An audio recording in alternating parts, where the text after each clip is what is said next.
સુરત શહેરના રાંદેર વિસ્તારમાં royal heritage સામે ખુલ્લા પોપડામાં કોઝવે રોડ પાસેથી જુગાર રમતા 3 જુગારીઓને રાંદેર પોલીસે ઝડપીને જુગારનો ગણનાપાત્ર કેસ શોધી કાઢ્યો।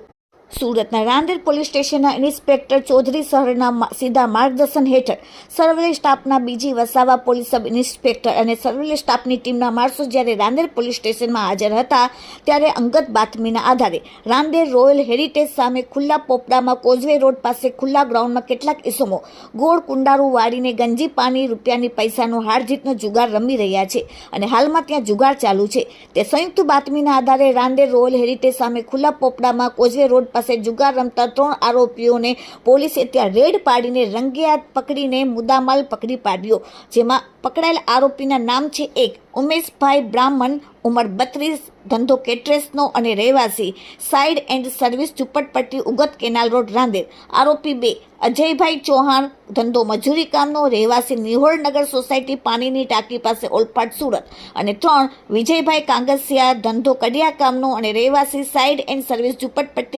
ઉગત કેનાલ રોડ રાંદેર સુરત વાળાને પોલીસે પકડીને તેમની પાસેથી અંગઝડપીના રોકડા રૂપિયા કુલ થઈને 11,500ની મતાનો મુદ્દામાલ કબજે કરીને રાંદેર પોલીસે જુગારનો ગણનાપાત્ર કેસ શોધીને પ્રશંસનીય કામગીરી કરેલ છે। Bureau report, Tally India TV, Surat.